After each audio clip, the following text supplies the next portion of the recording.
जय हिंद छात्रों, स्वागत है आपका सनराइज क्लासेस में। 7 बज चुका है और 7 बजे हमारा SSC NTPC UP triple SC army UP police के एग्जाम को लेकर बेहतरीन जीके के 50 क्वेश्चन की सीरीज आती है। सभी छात्रों से रिक्वेस्ट करूंगा कि चैनल को लाइक करें, शेयर करें और सब्सक्राइब करें, क्योंकि आज की जो सीरीज़ है वो बहुत ज़्यादा इंपॉर्टेंट है। और कल भी 7 बजे हमारी ये सीरीज़ आई थी, आज भी आएगी, कल भी आएगी, परसों भी आएगी, है ना। तो इसमें हम 50-50 क्वेश्चन की सीरीज़ लेके आएंगे और जैसे बच्चों का रिस्पांस मिलता है, आप सभी लोगों का प्यार रिस्पांस मिलेगा, उसी हिसाब से हम क्वेश्चन की संख्या भी बढ़ाएंगे। ठीक है, तो चलिए बिना देर किए शुरू करते हैं आज की क्लास। और सभी छात्रों से रिक्वेस्ट है कि चैनल को लाइक करें, शेयर करें और सब्सक्राइब करें। पहला क्वेश्चन आज का, किस काल की लिपि को चित्रात्मक या चित्रकार लिपि कहा गया है? किस काल की लिपि को चित्रकार लिपि कहा गया है? सिंधु, वैदिक, गुप्त, सिंधु काल, वैदिक काल, गुप्त काल या मौर्य काल? तो आपको बता दूं बच्चों, हमारे भारत के इतिहास में जो भी अभी हमें प्रमाण मिले हैं और जितने भी ऐतिहासिक प्रमाण मिले हैं, चाहे वो प्राचीन भारत के इतिहास का हो, चाहे मध्य भारत का, चाहे आधुनिक भारत का, कुछ हमें साक्ष्य ऐसे मिले हैं जिसमें लिपि भी है और कुछ साक्ष्य ऐसे में मिले हैं जिसमें लिपि का उपयोग नहीं किया गया है या लिपि कुछ दूसरे तरीके से की गई है लेकिन उसको अभी तक पढ़ा नहीं गया। तो सिंधु घाटी सभ्यता की ऐसी लिपि है जो भाव चित्रात्मक है। ठीक है, ऐसा प्रतीत होता है कि उसमें चित्र दिखाकर कुछ कहने की कोशिश की गई है। लेकिन आपको बता दें बच्चों, सिंधु घाटी सभ्यता की लिपि चित्रात्मक तो है ही, लेकिन उसे आज तक पढ़ा नहीं गया। यही कारण है कि प्रश्न आता है बार बार कि सिंधु घाटी सभ्यता की लिपि कैसी थी। तो आप बोल सकते हो चित्राकार लिपि या भाव चित्रात्मक लिपि। ठीक है, फिर उसके बाद वैदिक काल, गुप्त काल और मौर्य काल, इसके तो हमें लिखित प्रमाण मिले हैं। ठीक है, संस्कृत भाषा में, पाली भाषा में, खरोष्टी भाषा में, प्राकृत भाषा में, हिंदी भाषा में इनके लिखित प्रमाण मिले हैं। लेकिन सिंधु घाटी सभ्यता एक ऐसी सभ्यता है जो उस समय यहाँ पर लिपि तो थी लेकिन उस लिपि को अभी तक पढ़ा नहीं जा चुका है। ठीक है बच्चों, ध्यान रखिएगा। तो पहले क्वेश्चन का आंसर हो जाएगा सिंधु काल की लिपि को चित्राकार लिपि कहते थे। ठीक है, नेक्स्ट क्वेश्चन बच्चों बोल रहा है, अशोक के शिलालेखों की क्या लिपि है? अशोक के जितने भी शिलालेख पाए गए थे उसमें अधिकतर किस लिपि का प्रयोग किया गया था? देवनागरी, गुरुमुखी या फिर खरोष्टी या ब्राह्मी? तो आपको बता दें बच्चों, जब भी अशोक के शिलालेख की बात आएगी तब वहां पर आपको आंसर लगाना है क्या? खरोष्टी। ठीक है, खरोष्टी आपका बिल्कुल सही आंसर होगा। और अशोक के बारे में बच्चों प्रश्न बहुत आता है। अशोक के बारे में प्रश्न जानना आपको बहुत ज़रूरी है, इसका अलग से आप नोट्स बनाइए। सम्राट अशोक के बारे में आप अलग से नोट्स बनाइए, क्योंकि सम्राट अशोक के बारे में एग्जाम में बहुत ज़्यादा पूछा जाता है। सम्राट अशोक ने चक्रवर्ती, सम्राट और देव नाम पियदस्सी की उपाधि धारण किया था। और बच्चों, सम्राट अशोक ने कलिंग पर हमला किया था, राजा खारवेल से लड़ाई की थी और राजा खारवेल ने भी बहुत ही बहादुरी से लड़कर ये दिखाया कि वो भी एक ताकतवर राजा से कम नहीं है। नतीजा, हार तो गया था खारवेल, लेकिन उसकी बहादुरी को देखते हुए अशोक ने बहुत सराहा था कि भाई एक बहुत बढ़िया राजा है जिससे मैं लड़के आया हूँ, बहुत हिम्मती राजा है। ठीक है, लेकिन इस युद्ध के बाद सम्राट अशोक ने बुद्ध धर्म को अपना लिया था और अपने पूरे प्रजा को, यहाँ तक कि अपने बेटा बेटी को भी बौद्ध धर्म के प्रचार के लिए पूरे विश्व में भ्रमण कराया। इन्होंने अपने खुद के बेटा और बेटी को दक्षिण की ओर श्रीलंका में भेजा बुद्ध धर्म का प्रचार करने के लिए। ठीक है, और बच्चों आपको बता दें, यही वो सम्राट अशोक है जिन्होंने मध्य प्रदेश के सांची में स्तूप बनवाया। और जो स्तूप है वो भारत का सबसे बड़ा बौद्ध स्तूप है, सांची में, मध्य प्रदेश में। आगे बढ़ते हैं बच्चों। आगे हमारा जो प्रश्न है क्या है, चोल शासकों की भाषा क्या थी? चोल शासकों की भाषा क्या थी? तो पहले आपको ध्यान देना है कि जो चोल शासक थे ना, वो हमारे दक्षिण भारत में उन्होंने राज किया और दक्षिण भारत में तमिल क्षेत्र में उन्होंने राज किया। और तमिल क्षेत्र में जो भाषा बोली जाती थी वो क्या थी? तमिल। तो अगर एग्जाम में आ जाए कि भैया चोल शासक कहाँ के थे, तो दक्षिण भारत के थे और उनकी भाषा क्या थी? उनकी भाषा तमिल थी। ठीक है, संस्कृत और कन्नड़ मत लगा दीजिएगा, तमिल लगाना है आपको। ठीक है, आगे बात करते हैं। चौथा क्वेश्चन, गोवा की स्वीकृत राजभाषा क्या है? गोवा की स्वीकृत राजभाषा क्या है? कोंकणी है, गुजराती है, मराठी है या पुर्तगाली है? ठीक है, तो आपको बता दें बच्चों, गोवा में कोंकणी भाषा बोली जाती है और कोंकणी एक जनजाति भी है जो गोवा में रहती है। और अब तो इनकी जनसंख्या बहुत कम हो गई है क्योंकि गोवा बहुत ज़्यादा डेवलप हो गया है, लेकिन गोवा की स्वीकृत भाषा क्या है? कोंकणी। और बच्चों आपको एक चीज़ बता दूं, ये जो कोंकणी भाषा है इसको संवैधानिक मान्यता प्राप्त है। और जब भी संवैधानिक मान्यता प्राप्त भाषा की बात होगी तो ध्यान देना, 8वीं संविधान की 8वीं अनुसूची में 22 भाषा का उल्लेख है। संविधान की 8वीं अनुसूची में 22 भाषा का उल्लेख है, यानी हमारा संविधान 22 भाषाओं को मान्यता देता है। ठीक है। और एक चीज़ बच्चों मैं आपको बताना चाहूँगा, गोवा की बात आई है तो गोवा जो है, गोवा के अंदर है दूध सागर जलप्रपात। ठीक है, ध्यान देना, दूध सागर जलप्रपात बना है गोवा में। और गोवा का जो तट है, गोवा का जो तट है बच्चों, ये अरब सागर में खुलता है।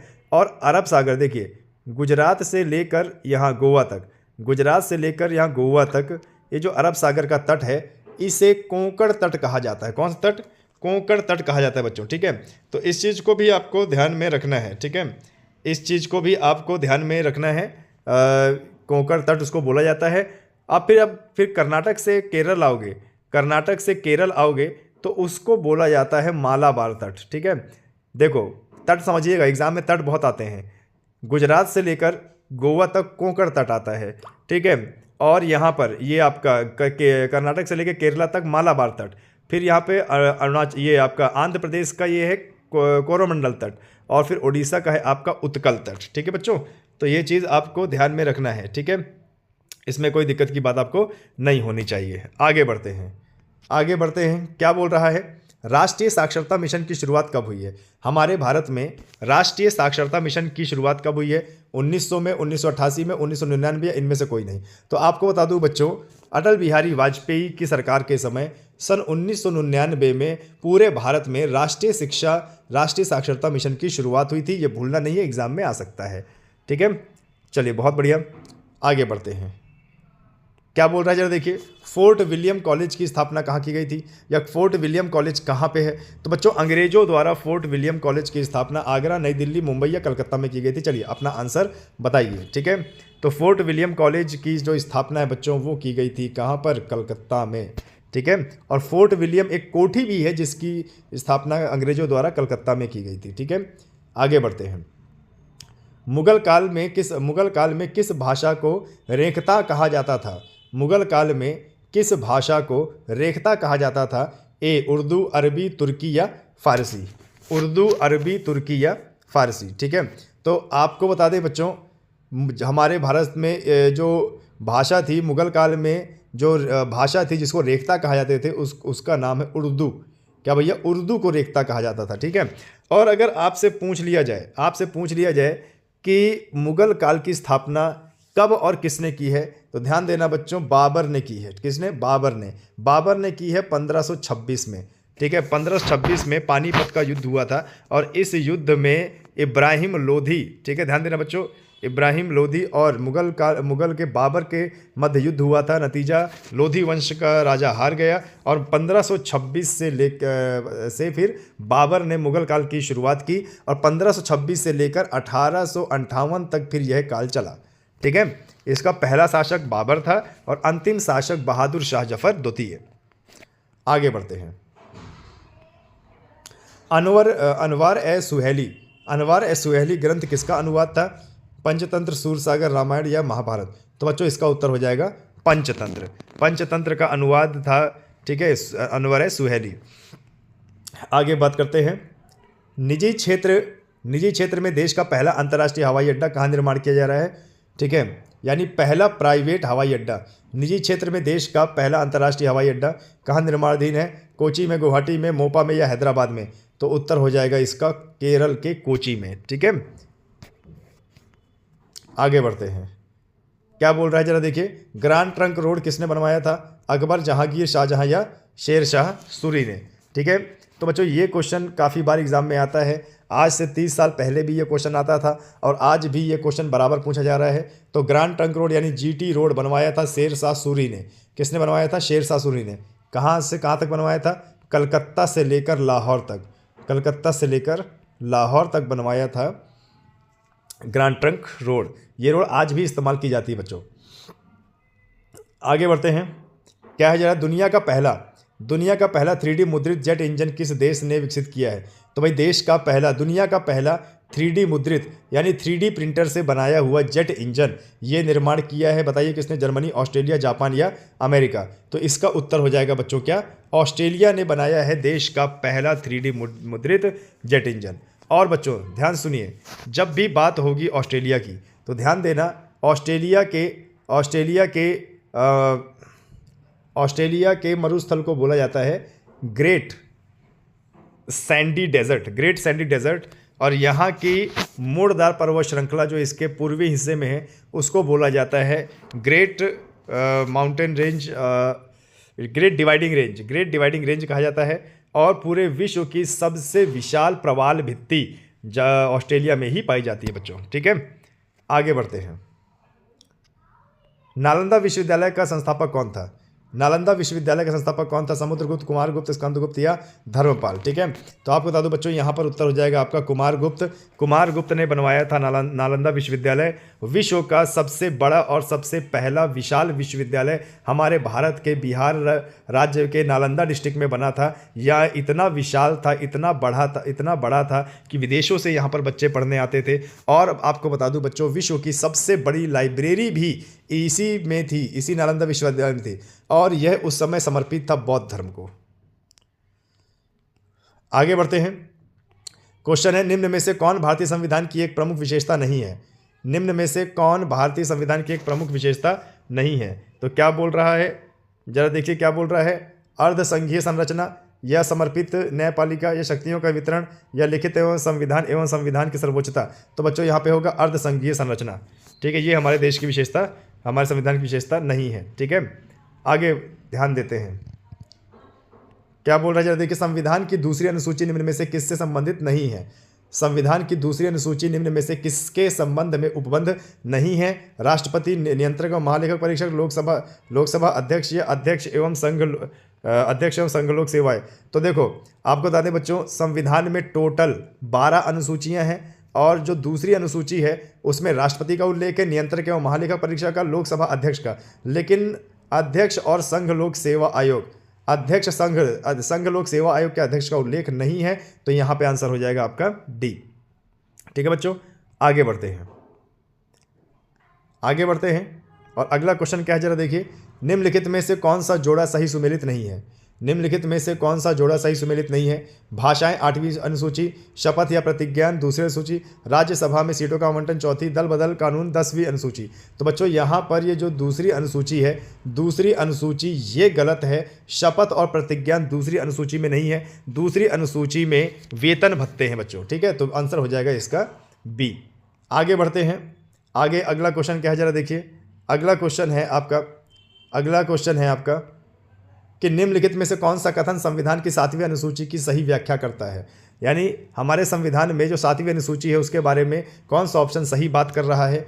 इसमें संविधान में मान्यता प्राप्त भाषाओं का उल्लेख है, इसमें जनजातीय क्षेत्रों में प्रशासन का उल्लेख है, इसमें केंद्र एवं राज्यों के बीच शक्तियों के विभाजन का उल्लेख है, या इसमें संवैधानिक प्रमुखों के वेतन एवं भत्तों का उल्लेख है? तो आपको बता दें बच्चों, इसका उत्तर हो जाएगा इसमें केंद्र एवं राज्यों के बीच शक्तियों के विभाजन का उल्लेख है, यानी आंसर नंबर क्या हो जाएगा? सी। आगे बढ़ते हैं बच्चों। क्वेश्चन नंबर 17 देख लीजिए कि भारत के संविधान का दर्शन किस पर आधारित है? भारत के संविधान का दर्शन किस पर आधारित है? ऐसे क्वेश्चन बच्चों अगर आ जाए तो ध्यान देना कि ऐसे क्वेश्चन से आयोग आपके नंबर कटवाना चाह रहा है, आपको ऐसे ऑप्शन देके कि जिसमें सारे ऑप्शन आपको सही लगेंगे। लेकिन अगर आपका अध्ययन सही होगा, आपकी पढ़ाई सही होगी, तो ध्यान देना ये क्वेश्चन आप बिल्कुल कर लेंगे, इसमें कोई दिक्कत। ऐसे क्वेश्चन अगर आपके एग्जाम में आ जाए तो ध्यान देना कि जो एग्जामिनर है वो कहीं ना कहीं आपसे ट्रिक क्वेश्चन कर रहा है। भारत के संविधान का दर्शन किस पर आधारित है? नेहरू रिपोर्ट इस पे नहीं है। पंडित नेहरू द्वारा उद्देश्य प्रस्ताव, यानी हमारी जो उद्देशिका है, हमारा जो प्रस्ताव है, हमारी जो उद्देशिका है उस पर आधारित है ये। ठीक है, पंडित नेहरू का उद्देश्य प्रस्ताव यानी हमारे संविधान की उद्देशिका। तो ये आंसर बी हो जाएगा। ठीक है, आगे बढ़ते हैं बच्चों। क्या बोल रहा है जरा देखिए, आगे बढ़ते हैं। भारतीय संविधान की प्रस्तावना और अपने देश के नागरिकों के लिए किस चीज़ की स्वतंत्रता सुनिश्चित करती है? यानी हमारी जो उद्देशिका है, हमारी जो प्रस्तावना है संविधान की, उसमें किस प्रकार की स्वतंत्रता सुनिश्चित की गई है। ठीक है, देश में कहीं भी बसने का अधिकार, या शैक्षिक संस्थाओं की स्थापना, चयन स्वतंत्रता का अधिकार, अभिव्यक्ति, विश्वास, धर्म और अवसर की समता, या प्राथमिक स्तर पर शिक्षा का अधिकार। तो बच्चों यहाँ पे हो जाएगा सी, यहाँ पे हो जाएगा सी। हमारे उद्देशिका में उल्लेख है अभिव्यक्ति, विश्वास, धर्म और अवसर की समानता का। तो ये स्वतंत्रता हमारे देश के नागरिकों को मिलती है। उद्देशिका में इसी का प्रस्ताव है, यानी आंसर हमारा हो जाएगा सी। आगे बढ़ते हैं बच्चों, आगे हमारा क्वेश्चन देख लीजिए क्या है। भारतीय संविधान की प्रस्तावना में उल्लेखित आर्थिक न्याय का क्या अभिप्राय है। हमारे संविधान में जो आर्थिक न्याय शब्द इस्तेमाल किया गया है, इसका क्या अभिप्राय है। ठीक है, तो आपको बता दूं बच्चों, आर्थिक न्याय का मतलब संपत्ति का समान वितरण, या न्याय के प्रशासन में समानता, या समाजार्थिक क्रांति, या गरीबों को सस्ता न्याय। तो बच्चों इसका मतलब है संपत्ति का समान वितरण। आर्थिक न्याय का मतलब होता है संपत्ति का समान वितरण, यानी ऑप्शन नंबर ए बिल्कुल सही होगा। ठीक है, आगे बढ़ते हैं। चैनल को लाइक, शेयर, सब्सक्राइब जरूर कीजिएगा बच्चों, क्योंकि बहुत अच्छी सीरीज़ चल रही है और ये सब के सब क्वेश्चन किसी न किसी एग्जाम में ज़रूर आए हैं, और आशा करूंगा कि आगे एग्जाम में आपको बहुत ज़्यादा हेल्प मिलेगी। इसलिए हमारे चैनल को लाइक करें, शेयर करें और सब्सक्राइब करें, और रोज़ाना हमारी क्लास जरूर देखें। ठीक है, तो क्या बोल रहा है, निम्न में से किस नदी पर हैवलॉक पुल बनाया गया था जिसे अब बंद कर दिया। कावेरी नदी, महानदी, कृष्णा या गोदावरी। ठीक है, तो हैवलॉक पुल बच्चों बनाया गया था गोदावरी नदी पर, और अब इसको बंद कर दिया गया है। जब भी बात बच्चों होगी गोदावरी नदी की, तो ध्यान देना, गोदावरी नदी को दक्षिण भारत की गंगा कहा जाता है, और दक्षिण भारत की सबसे लंबी नदी भी गोदावरी में है, और गोदावरी पूर्व की ओर बहने वाली नदी है। गोदावरी डेल्टा भी बनाती है। ठीक है, आगे बढ़ते हैं। क्या बोल रहा है, निम्नलिखित में से कौन सा एक ज्वारीय बंदरगाह है। निम्नलिखित में से कौन सा एक ज्वारीय बंदरगाह है। विशाखापत्तनम बंदरगाह, तूतीकोरिन बंदरगाह, कांडला बंदरगाह या चेन्नई बंदरगाह। तो उत्तर हो जाएगा भैया कांडला बंदरगाह। भारत का कांडला बंदरगाह एक ज्वारीय बंदरगाह का उदाहरण है। आगे बढ़ते हैं, अगला क्वेश्चन क्या बोल रहा है, निम्नलिखित में से कौन सा भारतीय शहर पिछौला झील के किनारे है। निम्नलिखित में से कौन सा भारतीय शहर पिछौला झील के किनारे है। अहमदाबाद, कुरनूल या आगरा या उदयपुर। तो इसका आंसर हो जाएगा बच्चों उदयपुर। ठीक है, ध्यान देना, उदयपुर कहाँ पे है, राजस्थान में है। और बच्चों आपको एक चीज़ बता दूं, हमारा जो राजस्थान है, राजस्थान में बहुत सारी झीलें हैं। कुछ झीलें मीठे पानी की भी हैं और कुछ झीलें खारे पानी की भी हैं। तो राजस्थान की जो सांभर झील है, ढेबर झील है, ये दोनों खारे पानी की झील है। यहाँ से नमक भी उत्पादित किया जाता है। ठीक है, आगे बढ़ते हैं। भारत और श्रीलंका को क्या जोड़ता है। ठीक है, भारत और श्रीलंका को क्या जोड़ता है, तो चलिए इस क्वेश्चन को देखते हैं। महात्मा गांधी सेतु, सिसेरी नदी पुल, भूपेन हजारिका ब्रिज या एडम स्मिथ ब्रिज। तो इसका है भैया एडम ब्रिज। आंसर क्या हो जाएगा, एडम ब्रिज। भारत और श्रीलंका को जोड़ता है एडम ब्रिज। ठीक है, लेकिन बच्चों अगर आपसे पूछ ले कि भारत और श्रीलंका को कौन सी खाड़ी अलग करती है, तो मन्नार की खाड़ी। ठीक है, भारत और श्रीलंका को कौन सी खाड़ी अलग करती है, तो मन्नार की खाड़ी। और अगर पूछ ले कि भारत और श्रीलंका को कौन सी जल संधि अलग करती है, तो पाक जल संधि अलग करती है बच्चों भारत और श्रीलंका को। ठीक है, आगे बढ़ते हैं। निम्नलिखित में से किस बंदरगाह को डायमंड हार्बर के नाम से जाना जाता है। निम्नलिखित में से किस बंदरगाह को डायमंड हार्बर के नाम से जाना जाता है। पोर्ट ब्लेयर, हाल्दिया बंदरगाह, कोची बंदरगाह या मंगलौर बंदरगाह। तो बच्चों यहाँ पर आपका उत्तर हो जाएगा हाल्दिया बंदरगाह। हाल्दिया बंदरगाह को डायमंड हार्बर के नाम से जाना जाता है। और बच्चों पूरे भारत का नदीय बंदरगाह है हाल्दिया बंदरगाह कलकत्ता में। ठीक है, इसको नदीय बंदरगाह भी कहते हैं। हुगली नदी के ऊपर बना हुआ है यह हाल्दिया बंदरगाह। ठीक है, आगे बढ़ते हैं। जल स्तर के नीचे कठोर चट्टान की परतों के बीच जमा भूजल क्या कहलाता है। जल स्तर के नीचे कठोर चट्टानों की परतों के बीच जमा भूजल क्या कहलाता है। ग्लेशियर, गीजर या गर्म पानी का झरना या जलभृत। तो बच्चों इसका उत्तर हो जाएगा जलभृत, यानी एक्वीफायर। ठीक है, आगे बढ़ते हैं बच्चों। कोलेरू झील किस राज्य में स्थित है। उत्तराखंड, आंध्र प्रदेश, तमिलनाडु या केरल। तो बच्चों कोलेरू झील एक लगून झील है और यह बंगाल की खाड़ी में अवस्थित है, लेकिन जब राज्य की बात करेंगे तो ये आंध्र प्रदेश में अवस्थित है। एक और झील है पुलिकट झील। पुलिकट झील तमिलनाडु और आंध्र प्रदेश के बॉर्डर पे है, पर आप अगर राज्य पूछे तो उसका आंध्र प्रदेश आंसर लगाना। ठीक है, आगे बढ़ते हैं। निम्नलिखित में से किस ग्रह में उपग्रहों की संख्या सबसे अधिक है? बृहस्पति, यूरेनस, शनि या नेपच्यून? ठीक है, तो बच्चों शनि ग्रह में उपग्रहों की संख्या सबसे ज़्यादा है, कितनी है? 145। ठीक है, 145। और बृहस्पति में 95 है बच्चों, ध्यान देना, बृहस्पति में 95, तो बृहस्पति मत लगा दीजिएगा। शनि के पास 145 उपग्रह हैं। ठीक है, चलिए बहुत बढ़िया बच्चों, आगे बढ़ते हैं।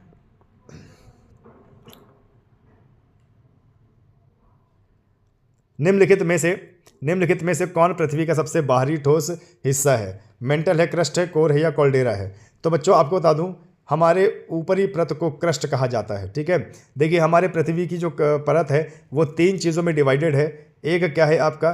क्रस्ट है, क्रस्ट के नीचे मेंटल है, मेंटल के नीचे कोर है। तो हमारे हमारे पृथ्वी की ऊपर भारी ठोस को क्रस्ट कहा जाएगा, जो बनी होती है सियाल से। सियाल का मतलब होता है सिलिकॉन और एल्यूमिनियम, और इस क्रस्ट में एल्यूमिनियम प्रचुर मात्रा में पाया जाता है। तो एक क्वेश्चन ये भी बनता है कि पृथ्वी की क्रस्ट में कौन सा मेटल, कौन सा धातु या कौन सा तत्व पाया जाता है प्रचुर मात्रा में? तो उसका उत्तर हो जाएगा एल्यूमिनियम। ठीक है, आगे बढ़ते हैं। सतलुज और काली नदियों के बीच स्थित हिमालय के हिस्से को किस हिमालय के रूप में जाना जाता है? सतलुज और काली नदियों के बीच स्थित हिमालय के हिस्से को किस हिमालय के रूप में जाना जाता है? हिमाचल हिमालय, कुमाऊं हिमालय, पंजाब हिमालय या कश्मीर हिमालय? तो बच्चों यहाँ पर हमारा उत्तर हो जाएगा कुमाऊं हिमालय। ठीक है, सतलुज नदी और काली नदी के बीच में कुमाऊं हिमालय है।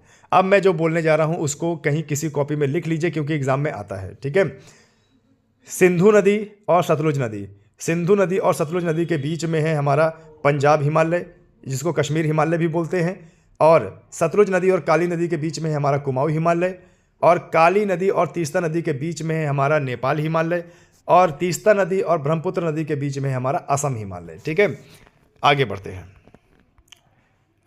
क्या बोल रहा है? निम्नलिखित में से कौन सी नदी पश्चिम बंगाल और सिक्किम दोनों राज्य से होकर बहती है?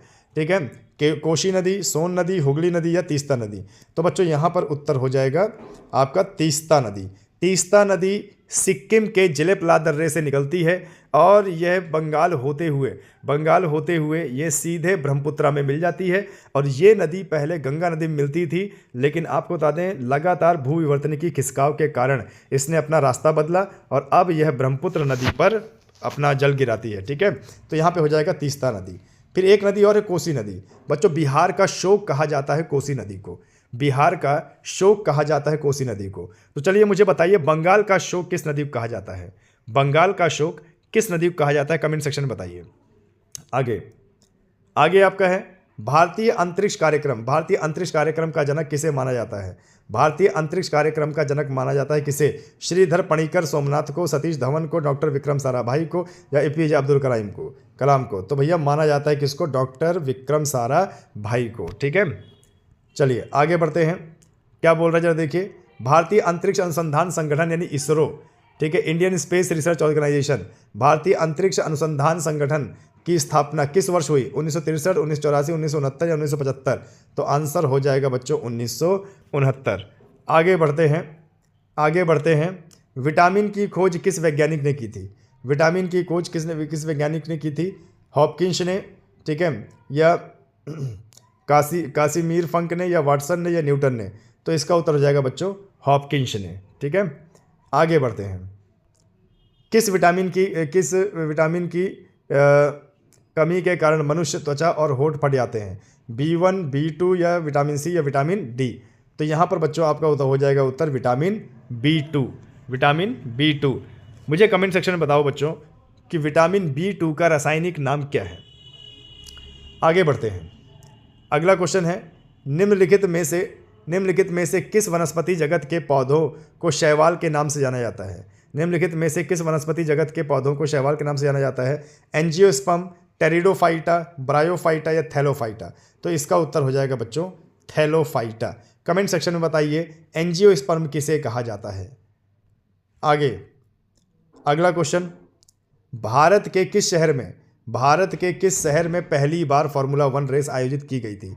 तो मुंबई, पुणे, ग्रेटर नोएडा या फरीदाबाद? तो आपको बता दूं बच्चों, भारत के ग्रेटर नोएडा में जिस रास्ते पर फार्मूला 1 कार रेस हुई थी उसको बुद्धा सर्किट बोलते हैं। और इसी ग्रेटर नोएडा के बुद्धा सर्किट में बच्चों इसी साल 2025 में मोटो जीपी रेस होने वाली है और हमारा भारत होस्ट करेगा इस बार मोटो जीपी रेस। आगे बढ़ते हैं बच्चों, अगला क्वेश्चन है फीफा के अनुसार गोल पोस्ट की ऊंचाई कितनी होती है। फीफा के अनुसार गोल पोस्ट की ऊंचाई कितनी होती है। फीफा मतलब जो अंतर्राष्ट्रीय लेवल का वर्ल्ड कप होता है तो उसके गोल पोस्ट की ऊंचाई कितनी होती है, 6 फीट, 10, 8 फीट, 10 फीट या 12 फीट। तो उत्तर हो जाएगा बच्चों इसका 8 फीट। ठीक है, आगे बढ़ते हैं। निम्नलिखित में से ऐसा इनपुट डिवाइस का नाम बताइए जो उपयोगकर्ता की उंगलियों की गति और नीचे की ओर दबाव के महसूस करके करता है। तो स्कैनर है, टच पैड है या फिर लाइट पेन है या कीबोर्ड है। तो इसका आंसर क्या हो जाएगा बच्चों, इसका आंसर हो जाएगा कीबोर्ड। कीबोर्ड में जब बटन दबाया जाता है उंगलियों से तभी वह अंदर इनपुट देता है। ठीक है, आगे 39वां क्वेश्चन है चरकुला निम्नलिखित में से किस राज्य से संबंधित है। तमिलनाडु, त्रिपुरा, उत्तर प्रदेश या आंध्र प्रदेश। तो जो चरकुला नृत्य है बच्चों वो उत्तर प्रदेश का है। ठीक है, आप लोग सरकारी नौकरी की तैयारी कर रहे हैं तो नृत्य, मंदिर, कला संस्कृति, ठीक है, पहनावा, ये सब आपको पता होना चाहिए बच्चों। ठीक है, ये सब आपको जो है पता होना चाहिए। चलिए बहुत बढ़िया, आगे बढ़ते हैं। निम्नलिखित में से किस नृत्य में महिलाएं तोते की भांति नृत्य करती हैं। ज्वारा नृत्य, तेराताली नृत्य, भगोरिया नृत्य या सुआ नृत्य। तो इसका उत्तर हो जाएगा बच्चों सुआ नृत्य। सुआ का मतलब ही होता है तोता। ठीक है, तो तोते की भांति नृत्य करती हैं महिलाएं। अब मुझे बताइए कि यह किस राज्य का नृत्य है। आगे किस त्यौहार के दौरान गरबा किया जाता है। पोंगल, नवरात्रि, दीपावली या बिहू। तो ये है भैया नवरात्रि। और ये जो गरबा है, डांडिया और गरबा, ये होता है बच्चों कहाँ पे सबसे ज़्यादा, गुजरात में। तो इसका उत्तर हो जाएगा नवरात्रि। ठीक है, आगे बढ़ते हैं बच्चों। विश्व में कॉफ़ी का सबसे बड़ा उत्पादक देश कौन सा है। विश्व में कॉफ़ी का सबसे बड़ा उत्पादक देश कौन सा है। वियतनाम, ब्राज़ील, कोलंबिया या मैक्सिको। तो उत्तर हो जाएगा बच्चों ब्राज़ील। क्या हो जाएगा उत्तर, ब्राज़ील। आगे बढ़ते हैं। मृत सागर किन दो देशों के बीच स्थित है। मृत सागर किन दो देशों के बीच स्थित है। जॉर्डन सूडान, जॉर्डन इजराइल या तुर्की यूएई या यूएई मिस्र। तो बच्चों उत्तर हो जाएगा आपका जॉर्डन और इजराइल। ठीक है, आगे बढ़ते हैं। अंतर्राष्ट्रीय समझौता मॉन्ट्रियल प्रोटोकॉल। अंतर्राष्ट्रीय समझौता मॉन्ट्रियल प्रोटोकॉल किससे संबंधित है। वन्यजीव, रामसर साइट, ओजोन परत या विश्व धरोहर से। तो उत्तर हो जाएगा बच्चों ओजोन परत। ओजोन परत का फॉर्मूला होता है O3 और ओजोन परत को पृथ्वी का कंबल भी कहा जाता है। और बच्चों ओजोन परत सूर्य से निकलने वाली पराबैंगनी किरणों को वापस अंतरिक्ष में भेजता है। ठीक है, आगे बढ़ते हैं। निम्नलिखित में से कौन सी चोटी नेपाल में स्थित नहीं है। निम्नलिखित में से कौन सी चोटी नेपाल के हिमालय में स्थित नहीं है। लॉत्से, माउंट एवरेस्ट, अन्नपूर्णा या कामेत। तो बच्चों कामेत हमारे भारत के उत्तराखंड में है, बाकी लॉत्से, माउंट एवरेस्ट और अन्नपूर्णा ये नेपाल की चोटियां हैं। ठीक है, आगे बढ़ते हैं। विश्व में कौन सा देश जूट का सबसे बड़ा उत्पादक है। ब्राजील, चीन, भारत या कोलंबिया। तो आपको बता दें बच्चों पूरे विश्व में सबसे ज़्यादा जूट हमारे प्यारे भारत में होता है। तो हमारा आंसर क्या हो जाएगा, भारत। ठीक है, आगे बढ़ते हैं। टाटा ट्रस्ट के नए अध्यक्ष के रूप में किसने शपथ ली है। यानी टाटा ट्रस्ट के नए अध्यक्ष कौन बने हैं। लिया टाटा, माया टाटा, नोएल टाटा या फिर एन चंद्रशेखरन। तो इसका उत्तर है बच्चों नोएल टाटा, सी। ठीक है, आगे 48वां क्वेश्चन देख लीजिए। साल 2024 का साहित्य का नोबेल पुरस्कार हान कांग को प्रदान किया गया, वह किस देश संबंधित है। स्पेन, थाईलैंड, दक्षिण कोरिया या जापान। तो बच्चों वो है दक्षिण कोरिया के, जिनको साहित्य के क्षेत्र में नोबेल पुरस्कार 2024 में दिया गया था। ठीक है, एशिया के पहले व्यक्ति जिन्हें साहित्य के क्षेत्र में नोबेल पुरस्कार मिला था, तो एशिया के पहले व्यक्ति थे रविंद्रनाथ टैगोर, जिन्हें साहित्य के क्षेत्र में दिया गया था नोबेल पुरस्कार। आगे 38वें राष्ट्रीय खेलों का आयोजन किस राज्य में किया जाएगा। 38वें राष्ट्रीय खेलों का आयोजन किस राज्य में किया जाएगा। उत्तर प्रदेश, मध्य प्रदेश, उत्तराखंड या राजस्थान। तो बच्चों इसका उत्तर है क्या, उत्तराखंड में। ठीक है, आगे लास्ट क्वेश्चन, अंतिम क्वेश्चन। पीएम मोदी ने हाल ही में इंडियन इंस्टीट्यूट ऑफ स्किल्स का उद्घाटन कहाँ किया है। पीएम मोदी ने हाल ही में इंडियन इंस्टीट्यूट ऑफ स्किल्स का उद्घाटन कहाँ किया है। लखनऊ में, जयपुर में, मुंबई में या शिमला में। तो इसका उत्तर हो जाएगा बच्चों शिमला। तो यहाँ आपके समाप्त हुए 50 क्वेश्चन। आशा करता हूँ बच्चों कि ये क्वेश्चन आपको बड़े अच्छे समझ में आए होंगे। चैनल को लाइक करें, शेयर करें और सब्सक्राइब करें। और कहीं जाने की ज़रूरत नहीं है, क्योंकि अभी 8 बजे आने वाली है मैथ की लाइव क्लास। तो यदि सरकारी नौकरी की तैयारी कर। जय हिंद छात्रों, स्वागत है आपका सनराइज क्लासेस में। और आज की इस क्लास में 7 बज गए हैं और आपको बताएंगे SSC, NTPC, UP triple SC, army, तमाम वो आपके सरकारी नौकरी के एग्ज़ाम जिसमें आपका स्टैटिक जीके आता है। और इस स्टैटिक जीके में भूगोल, इतिहास, संविधान, अर्थशास्त्र सभी हम कवर करेंगे। तो बने रहे हमारे चैनल पर। चैनल को हमारे लाइक करें, शेयर करें और सब्सक्राइब करें और दूसरों को बताना नहीं भूलिएगा।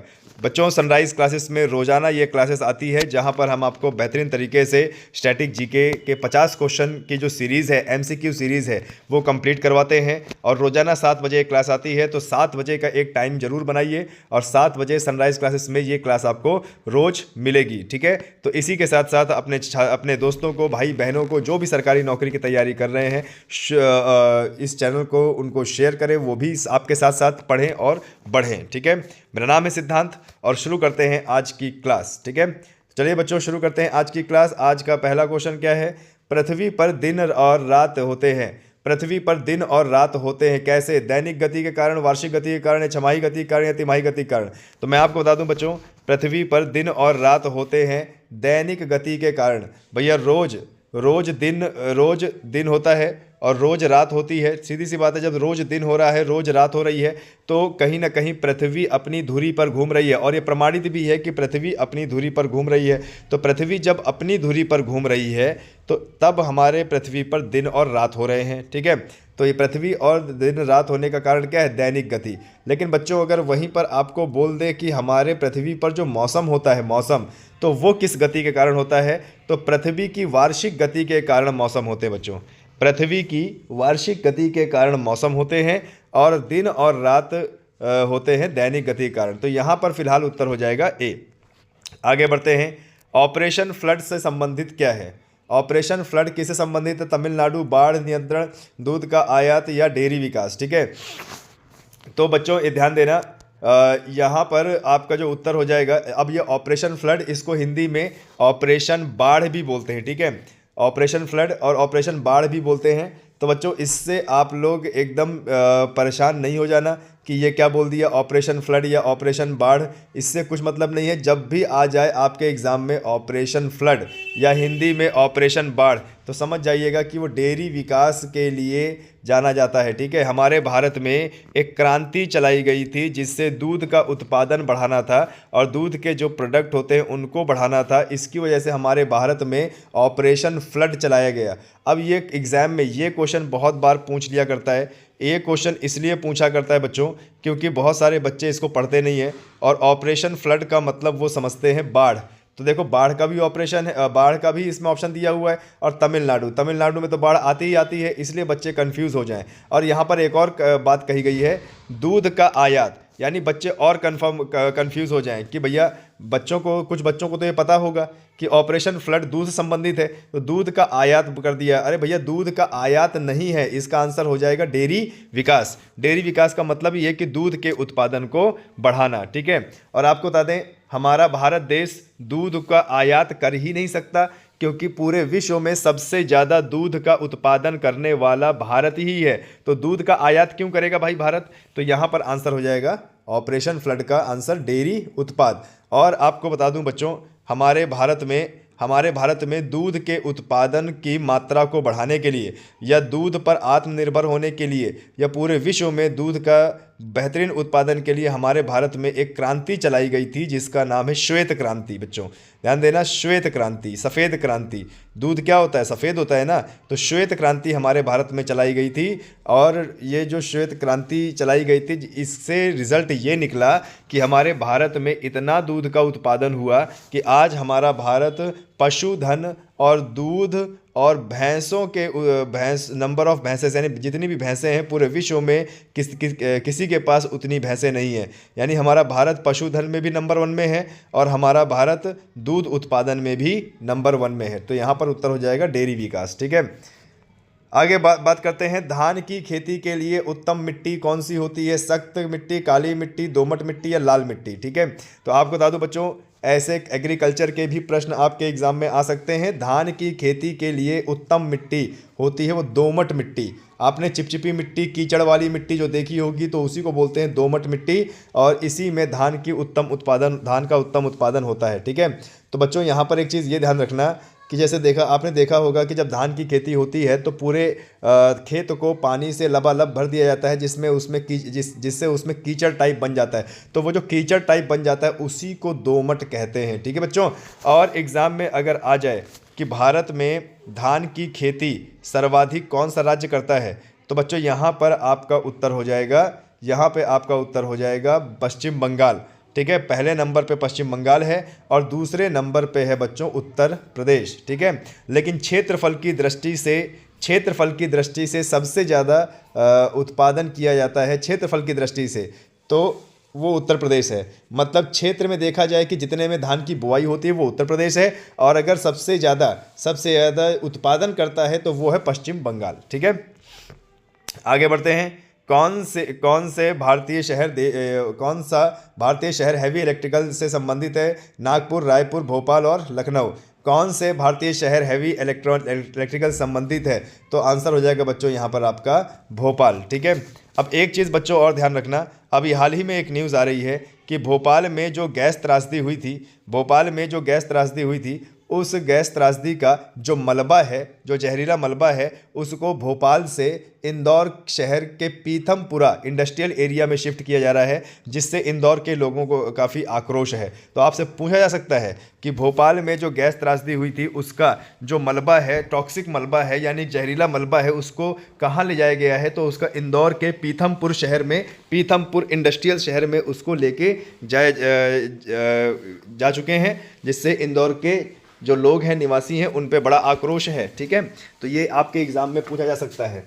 ठीक है, आशा करता हूं कि आपको समझ में आ रहा होगा। चलिए बच्चों आगे बढ़ते हैं, आगे क्वेश्चन करते हैं। 50 क्वेश्चन कंप्लीट करने हैं, आगे बढ़ते हैं। क्वेश्चन क्या है जरा देखिए। भारत में हरित क्रांति का श्रेय जिस सुविख्यात कृषि औद्योगिक विज्ञ को जाता है उसका नाम क्या है? ठीक है, आर वेंकटरमन, सीताकांत महापात्र, डॉक्टर वर्गीस कुरियन या जयंत नर्लिकर। ठीक है, तो चलिए बच्चों फटाफट जल्दी से आंसर लगाइए, क्योंकि ऐसे ही क्वेश्चन आपके एग्जाम में आते हैं। और ध्यान देना बच्चों, अगर आप करंट अफेयर पढ़ रहे हैं बहुत अच्छी बात है, लेकिन अगर आप स्टैटिक जीके में कमांड नहीं बना रहे हैं तो ये मान के चलिए कि आने वाले समय में आपको दिक्कत हो सकती है, क्योंकि स्टैटिक जीके एक ऐसा जीके होता है जो कभी नहीं बदलता। तो क्वेश्चन है हमारा, जरा एक बार फिर से देख लीजिए बच्चों। क्वेश्चन क्या है? क्वेश्चन है हमारा, भारत में हरित क्रांति का श्रेय जिस सुविख्यात कृषि औद्योगिक विज्ञ को जाता है उसका नाम क्या है? ऑप्शन है आपके पास वेंकटरमन या सीताकांत महापात्र, डॉक्टर वर्गीस कुरियन या जयंत नर्लिकर। तो बच्चों देखो, ऑप्शन के हिसाब से यहाँ पर हो जाएगा answer doctor Verghese Kurien. Option के हिसाब से यहाँ पर आपका आंसर हो जाएगा डॉक्टर वर्गीस कुरियन। लेकिन अगर यहाँ पर ऑप्शन आ जाए ऑप्शन आ जाए MS स्वामीनाथन, तो वो भी बिल्कुल सही है। और बच्चों 2024 में MS स्वामीनाथन का 99 वर्ष की आयु में निधन हो गया, और 2024 में उन्हें भारत का सर्वोच्च पुरस्कार भारत रत्न पुरस्कार दिया गया था। ठीक है, तो MS स्वामीनाथन से क्वेश्चन आपके एग्जाम में बन सकते हैं। ठीक है, और बच्चों काफ़ी बार पूछा जाता है एग्जाम में कि हरित क्रांति के तहत किस खाद्यान्न का प्रमुख उत्पादन किया गया था? तो वो है गेहूं और चावल। वो क्या है भैया? वो गेहूं और चावल है। ठीक है, ये ध्यान रखना। आगे बढ़ते हैं। राणा प्रताप सागर संबंधित है। तो पहली बात बता दूं बच्चों, राणा प्रताप सागर एक बांध है, तो ये संबंधित किससे है? सौर ऊर्जा से, सिंचाई से, नाभिकीय ऊर्जा से या जल विद्युत से? तो बच्चों इसका उत्तर हो जाएगा जल विद्युत। ठीक है, अब मुझे कमेंट सेक्शन में बताइए कि भैया राणा प्रताप सागर बांध किस नदी पर है और कहाँ पर है? ठीक है, आगे बढ़ते हैं। अगला क्वेश्चन जरा देख लीजिए। पृथ्वी और सूर्य के बीच अधिकतम दूरी किस तिथि को होती है? पृथ्वी और सूर्य के बीच अधिकतम दूरी किस तिथि को होती है? 22 जुलाई 1947 को, या 30 जनवरी, या 4 जुलाई, या 21 सितंबर को? तो इसका उत्तर हो जाएगा बच्चों 4 जुलाई को। 4 जुलाई को पृथ्वी और सूर्य के बीच में अधिकतम दूरी होती है। ठीक है, अगला क्वेश्चन बच्चों, अगला क्वेश्चन क्या बोल रहा है? भारत के राज चिन्ह में प्रयुक्त होने वाला शब्द सत्यमेव जयते किस उपनिषद से लिया गया है? तो बच्चों ये जो क्वेश्चन है ये पहले भी कई बार आ चुका है और आगे भी आपके एग्जाम में बहुत बार आएगा, इसीलिए इसको रख लीजिए और इसको पढ़ लीजिए, लिख लीजिए कि हमारे भारत का जो एक वाक्य है, शब्द है जो प्रयुक्त होता है राज चिन्ह में, उसका नाम है सत्यमेव जयते, जिसका मतलब होता है सत्य की हमेशा जीत होती है। और सत्यमेव जयते लिया गया है मुंडक उपनिषद से। ठीक है, ये ध्यान देना, ये काफ़ी बार एग्जाम में आया है। सत्यमेव जयते कहाँ से लिया गया है? सत्यमेव जयते लिया गया है मुंडक उपनिषद से। ये आएगा आपके एग्जाम में। और बच्चों ये जो भारत का राज चिन्ह बोल रहा है ना, तो भारत का राज चिन्ह आपने देखा होगा कि जो 3 शेर होते हैं, 3 शेर दिखाई देते हैं ऐसे करके, होते 4 शेर हैं लेकिन दिखाई 3 ही देते हैं। तो ये जो हमारा शेर वाला चिन्ह लिया गया है, ये लिया गया है सम्राट अशोक के लौह स्तंभ से। ठीक है, ध्यान देना, सम्राट अशोक के लौह स्तंभ से लिया गया है। ठीक है, और उसका जो वाक्य है सत्यमेव जयते वो लिया गया है मुंडक उपनिषद से। ठीक है, आगे बढ़ते हैं। गायत्री मंत्र की किस पुस्तक से लिया गया है? गायत्री मंत्र किस पुस्तक से लिया गया है? ऋग्वेद, सामवेद, यजुर्वेद या अथर्ववेद? तो आपको बता दो बच्चों, ये जो गायत्री मंत्र है ये लिया गया है ऋग्वेद से। किससे लिया गया है भाई? ऋग्वेद से। और बात होगी वेद की, तो हमारे कितने वेद हैं? हमारे प्रमुख 4 वेद हैं, ऋग्वेद, सामवेद, यजुर्वेद और अथर्ववेद। और इसमें से जो सबसे पुराना वेद है वो ऋग्वेद है और जो सबसे नया वेद है वो अथर्ववेद है। ठीक है, अब यहाँ पर बच्चों एक बात और जानने की ज़रूरत है। गायत्री मंत्र तो ऋग्वेद से लिया गया है, नो डाउट। ठीक है, लेकिन एक शब्द एग्जाम में आया करता है वेद त्रयी। एक शब्द एग्जाम में आता है कि वेद त्रयी का मतलब क्या होता है? एक शब्द जो एग्जाम में आता है वेद त्रयी, इसका मतलब क्या होता है? तो बच्चों वेद त्रयी का मतलब होता है, देखो, जब हम 4 वेद में से पहले के 3 वेद मिला देंगे, जब हम 4 वेद में से ये जो पहले के 3 वेद हैं इनको हम मिला देंगे तो हो जाएगा हमारा वेद त्रयी, यानी 3 वेदों का समूह। ठीक है, वेद त्रयी का मतलब क्या होता है भाई? 3 वेदों का समूह। और 3 वेदों का समूह कौन कौन सा है? ऋग्वेद, सामवेद और यजुर्वेद। ठीक है, चलिए बहुत बढ़िया, आगे बढ़ते हैं बच्चों। आगे पढ़ते हैं, क्या बोल रहा है? हिंदी किस लिपि में लिखी जाती है? हिंदी किस लिपि में लिखी जाती है? पर्शियन, रोमन, देवनागरी या पाली? तो इसका उत्तर हो जाएगा बच्चों देवनागरी। ठीक है, आगे बढ़ते हैं। ब्राह्मी लिपि को किसने स्पष्ट किया था? ब्राह्मी लिपि को किसने स्पष्ट किया था? जेम्स प्रिंसेप, जॉन मार्शल या जॉन एक फ्लीट या इनमें से कोई नहीं? तो आंसर हो जाएगा जेम्स प्रिंसेप। जेम्स प्रिंसेप वो व्यक्ति थे जिन्होंने ब्राह्मी लिपि का अध्ययन किया, उसे पढ़ा, जाना और हमारे इतिहास, हमारे प्राचीन इतिहास को स्पष्ट किया। आगे बात करते हैं राष्ट्रीय विज्ञान दिवस किस दिन मनाया जाता है? राष्ट्रीय विज्ञान दिवस किस दिन मनाया जाता है? 21 जनवरी, 21 मार्च या 28 फरवरी या 23 मार्च? तो राष्ट्रीय विज्ञान दिवस मनाया जाता है बच्चों 28 फरवरी को। ठीक है, आगे बढ़ते हैं। राष्ट्रीय खेल दिवस कब मनाया जाता है? 29 मार्च, 29 अगस्त, 20 सितंबर या 2 दिसंबर को? ठीक है, तो आपको एक चीज़ बता दूं बच्चों, राष्ट्रीय खेल दिवस मनाया जाता है किसकी याद में? मेजर ध्यानचंद्र। ठीक है, मेजर ध्यानचंद्र की स्मृति में मनाया जाता है। और आपको ये भी पता होना चाहिए बच्चों कि मेजर ध्यानचंद्र हॉकी के बहुत बड़े खिलाड़ी थे और उन्हें हॉकी का जादूगर भी कहा जाता था। और मेजर ध्यानचंद्र की याद में बच्चों, मेजर ध्यानचंद्र की याद में एक भारत की पहली सेंट्रल स्पोर्ट्स यूनिवर्सिटी बनाई जा रही है। तो क्या आपको पता है कि वो सेंट्रल स्पोर्ट्स यूनिवर्सिटी कहाँ बनाई जा रही है? सेंट्रल स्पोर्ट्स यूनिवर्सिटी कहाँ बनाई जा रही है? ठीक है, क्या आपको पता है कि सेंट्रल स्पोर्ट्स यूनिवर्सिटी कहाँ बनाई जा रही है? अगर नहीं पता तो मैं बता देता हूँ कि भारत की पहली सेंट्रल स्पोर्ट्स यूनिवर्सिटी ये बनाई जा रही है बच्चों मेरठ में। कहाँ पे ये बनाई जा रही है? मेरठ में। ठीक है, चलिए हम क्वेश्चन में अपना वापस आते हैं। क्वेश्चन हमारा क्या बोल रहा है? राष्ट्रीय खेल, ठीक है, राष्ट्रीय खेल दिवस कब मनाया जाता है? तो ऑप्शन आपके सामने है, जल्दी बताइए। ऑप्शन आपके सामने है, जल्दी बताइए कि राष्ट्रीय खेल दिवस कब मनाया जाता है। तो उत्तर हो जाएगा बच्चों 29 अगस्त। किसकी याद में मनाया जाता है? मेजर ध्यानचंद्र। मेजर ध्यानचंद्र किस खेल संबंधित है? हॉकी। और उन्हीं की याद में major Dhyanchandra central sports university कहाँ बनाई जा रही है? मेरठ में। आगे बढ़ते हैं। कंप्यूटर साक्षरता दिवस कब मनाया जाता है? ठीक है, अब देखो कंप्यूटर साक्षरता दिवस, कंप्यूटर साक्षरता दिवस कब मनाया जाता है? आपके सामने ऑप्शन है 12 अगस्त, 13 सितंबर, 2 दिसंबर या इनमें से कोई नहीं। तो बच्चों उत्तर हो जाएगा 2 दिसंबर। और कंप्यूटर के पिता या कंप्यूटर का जनक किसे कहा जाता है? तो बच्चों उत्तर हो जाएगा चार्ल्स बेबेज को। किसको? चार्ल्स बेबेज को। ठीक है, ओके। जब भी दिसंबर की बात होगी बच्चों तो ध्यान देना, 4 दिसंबर को मनाया जाता है इंडियन नेवी डे। 4 दिसंबर को मनाया जाता है इंडियन नेवी डे और 1 दिसंबर को मनाया जाता है विश्व एड्स दिवस। आगे बढ़ते हैं। केंद्रीय उत्पाद शुल्क दिवस। केंद्रीय उत्पाद शुल्क दिवस किस तिथि को मनाया जाता है? 14 फरवरी, 24 फरवरी, 18 या 21 फरवरी? तो बच्चों इसका उत्तर हो जाएगा 24 फरवरी को मनाया जाता है केंद्रीय उत्पाद शुल्क दिवस। ठीक है, आगे बढ़ते हैं। हिंदी दिवस कब मनाया जाता है? सबको पता है, बच्चे को पता है कि हिंदी दिवस कब मनाया जाता है। तो इसका उत्तर हो जाएगा भैया 14 सितंबर। 14 सितंबर हर साल हिंदी दिवस के रूप में मनाया जाता है। और बच्चों ध्यान देना, हिंदी से रिलेटेड एक प्रश्न आता है कि हिंदी भारत की कौन सी भाषा है? हिंदी भारत की कौन सी भाषा है? राष्ट्रीय भाषा है, ठीक है, राष्ट्रीय भाषा है या राजभाषा है? तो आपको बता दूं बच्चों, हिंदी भारत की राजभाषा है, ना कि राष्ट्रीय भाषा। ठीक है, आगे बढ़ते हैं। भारत में डाक सूचकांक प्रणाली की शुरुआत किस वर्ष की गई? 1952, 98, 72 या 70? तो भारत में डाक सूचकांक प्रणाली की शुरुआत की गई भैया 1972 के समय में। ठीक है, आगे बढ़ते हैं। प्रसिद्ध विरूपाक्ष मंदिर कहाँ अवस्थित है? भद्राचलम, चिदम्बरम, हम्पी या इनमें से कोई नहीं? तो बच्चों मैं आपको ये चीज़ तो बता ही चुका हूँ कि देखिए, मंदिर हो गया, मस्जिद हो गया, इनके बारे में एग्जाम में जरूर आता है। भारत के जितने भी फेमस मंदिर हैं इनको पढ़ना जरूर बच्चों। ठीक है, तो प्रसिद्ध विरूपाक्ष मंदिर कहाँ अवस्थित है? तो ये उत्तर हो जाएगा कर्नाटक के हम्पी में। ठीक है, आगे क्या बोल रहे हैं?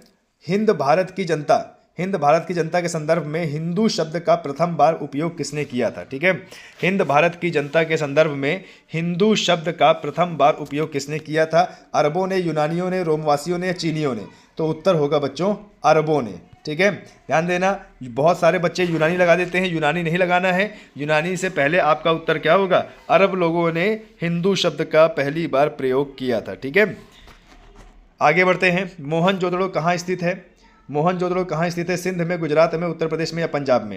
तो आपको बता दूं बच्चों, ये जो प्रश्न है वो सिंधु घाटी सभ्यता से है। और सिंधु घाटी सभ्यता पहले भारत में थी, लेकिन जब भारत का बंटवारा हो गया तो कुछ उसका हिस्सा चला गया पाकिस्तान में और कुछ उसका हिस्सा भारत में है। और यहाँ पर पूछ रहा है कि मोहनजोदड़ो, तो बच्चों मोहनजोदड़ो पाकिस्तान का सिंधु घाटी सभ्यता का सबसे बड़ा हिस्सा है और जो कि पाकिस्तान के सिंध प्रांत में है। ठीक है, पाकिस्तान के सिंध प्रांत में है। ठीक है, मोहनजोदड़ो। और बच्चों मोहनजोदड़ो को मृतकों का टीला भी कहा जाता है।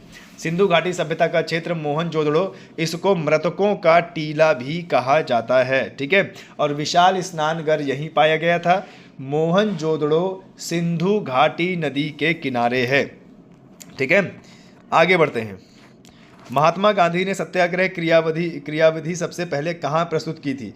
ठीक है, अब देखो इसमें ऐसी भाषा का प्रयोग किया गया है बच्चों कि ये जो भाषा है ये एक एक आदमी को कंफ्यूज कर सकती है, पर कंफ्यूज नहीं होना है। महात्मा गांधी ने सत्याग्रह क्रियाविधि सबसे पहले कहाँ प्रस्तुत की थी? इसका मतलब ये है कि महात्मा गांधी ने अपना पहला सत्याग्रह कहाँ से चालू किया था? तो बच्चों महात्मा गांधी ने अपना पहला सत्याग्रह चालू किया था चंपारण, बिहार में चंपारण से चालू किया था। नील की खेती करने वाले जो किसान थे उनके साथ उन्होंने यह सत्याग्रह किया था बिहार में। ठीक है, आगे बढ़ते हैं। SEZ का पूर्ण रूप क्या है? SEZ का पूर्ण रूप क्या है? Special economic zone, small economic zone, service economic zone या इनमें से कोई नहीं? तो इसका उत्तर हो जाएगा बच्चों स्पेशल इकोनॉमिक जोन। ठीक है, विशेष आर्थिक प्राधिकरण या विशेष आर्थिक क्षेत्र। आगे, जय हिंद का नारा किसने दिया था? सुभाष चंद्र बोस, महात्मा गांधी या मोतीलाल नेहरू या इनमें से कोई नहीं? तो आपको बता दें बच्चों, आज हमारे देश में जितनी भी सेनाएं हैं, जितनी भी पुलिस हैं, तो एक अधिकारी दूसरे अधिकारी से जब भी मिलता है तो हमेशा जय हिंद बोलता है। ठीक है, और बच्चों जय हिंद का नारा दिया था सुभाष चंद्र बोस ने। तुम मुझे खून दो मैं तुम्हें आज़ादी दूंगा, इसका भी नारा दिया था सुभाष चंद्र बोस ने। और दिल्ली चलो का नारा भी दिया था सुभाष चंद्र बोस ने, ये याद रखना है। किसने कहा था कि तुम मुझे खून दो मैं तुम्हें आज़ादी दूंगा? देखो आगे है ना, तो अभी मैंने आपको बताया किसने कहा था भाई, सुभाष चंद्र बोस ने ये कहा था तुम मुझे खून दो मैं तुम्हें आज़ादी दूंगा। ठीक है, आगे, देशबंधु की उपाधि किससे संबंधित है?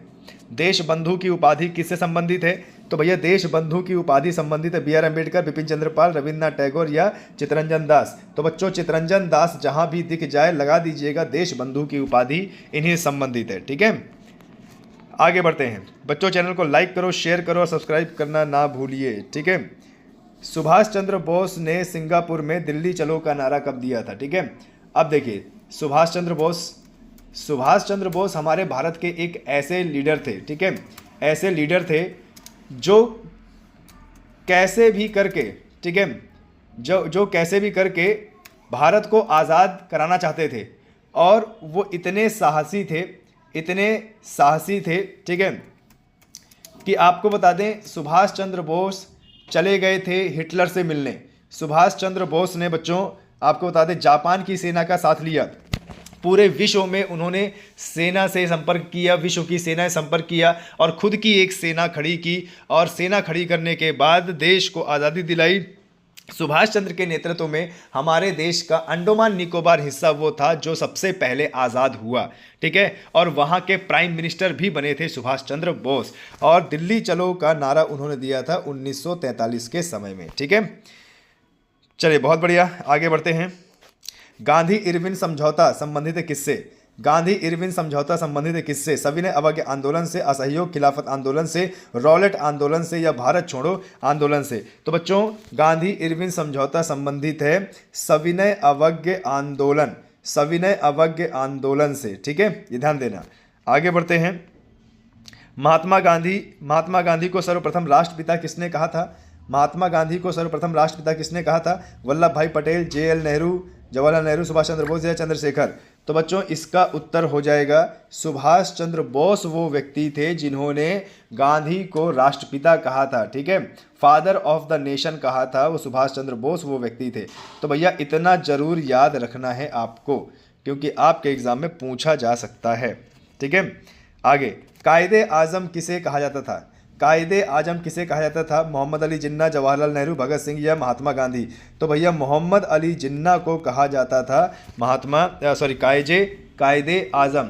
और आपको मैं बच्चों एक चीज़ और बता दूं कि ये जो मोहम्मद अली जिन्ना थे यही वो व्यक्ति था जिसने भारत के टुकड़े करवाए और भारत से 2 राष्ट्र बने।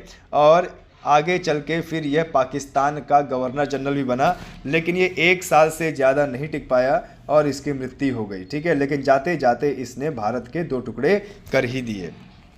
आगे करते हैं। चौरी चौरा नाम प्रसिद्ध स्थल कहाँ है? चौरी चौरा नाम प्रसिद्ध स्थल कहाँ पे? गोरखपुर, आगरा, इलाहाबाद या लखनऊ? तो बच्चों ये गोरखपुर में है। चौरी चौरा हत्याकांड जब ये हुआ था तो ये कहाँ पे हुआ था? ये गोरखपुर में हुआ था। ठीक है, आगे बढ़ते हैं बच्चों। सबसे बड़ा ग्रह कौन सा है? सबसे बड़ा ग्रह कौन सा है? बृहस्पति, पृथ्वी, यूरेनस या शुक्र?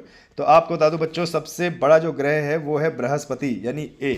ठीक है, आगे बढ़ते हैं। सबसे छोटा ग्रह कौन सा है? मंगल, शनि, बुध या नेपच्यून? तो आपको बता दूं बच्चों सबसे छोटा ग्रह क्या है?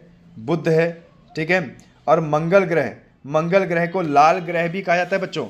और काफ़ी बार एग्जाम में पूछा गया है कि मंगल ग्रह का लाल किस वजह से लाल ग्रह ये?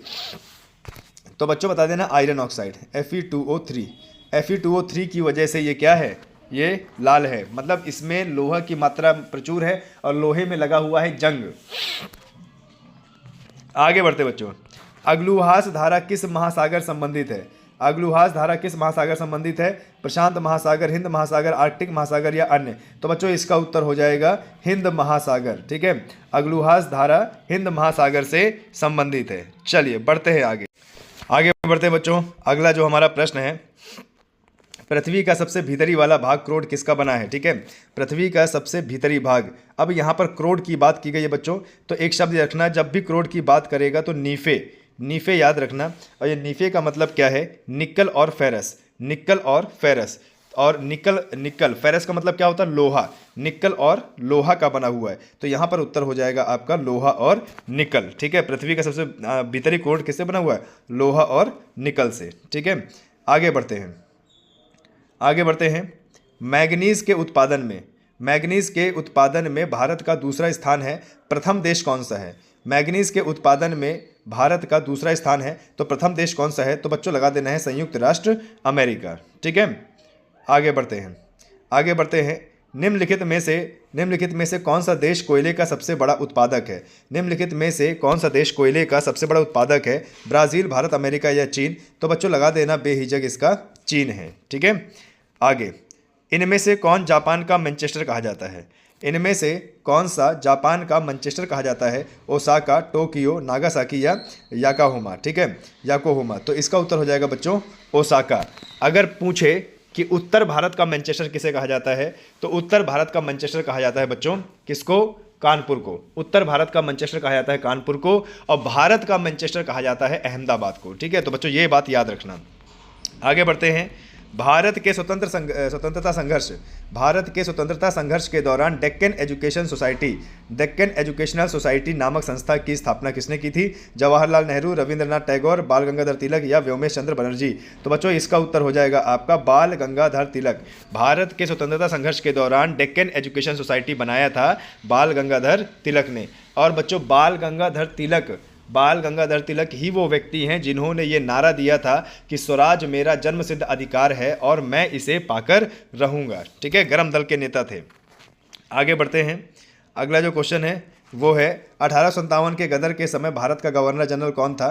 तो 1857 के समय भारत का governor general Lord Canning, Neil Armstrong, John Mathai या अन्य? तो बच्चों वो था लॉर्ड कैनिंग।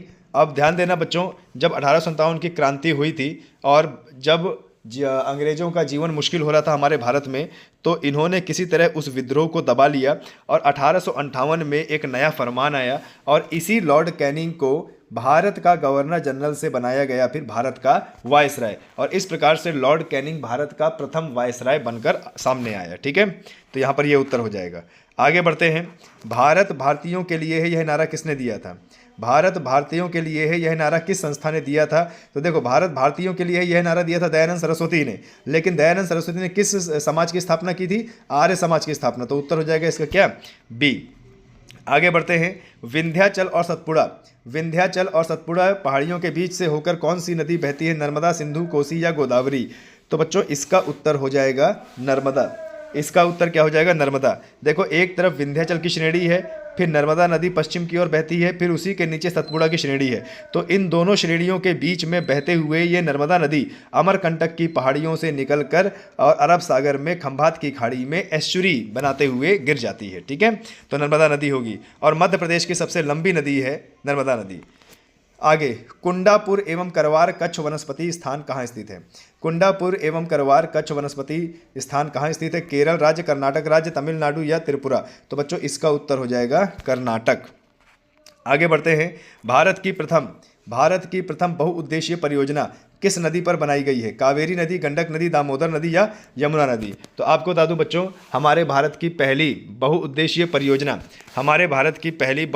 परियोजना ये बनाई गई थी दामोदर नदी में। तो सी याद रखना। और दामोदर नदी छोटा नागपुर के पठार से निकलती है और दामोदर नदी को पश्चिम बंगाल का शोक कहा जाता है। और बच्चों, दामोदर नदी आगे चल के हुगली नदी में मिल जाती है। ठीक है, ध्यान देना, आगे जाके हुगली नदी में मिल जाती है।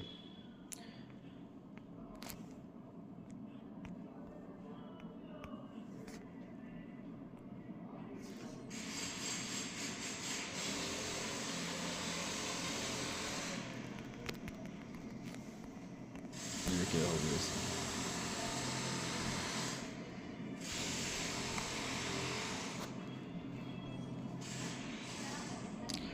ओके, तो यहाँ पर हमने ये क्वेश्चन देख लिया।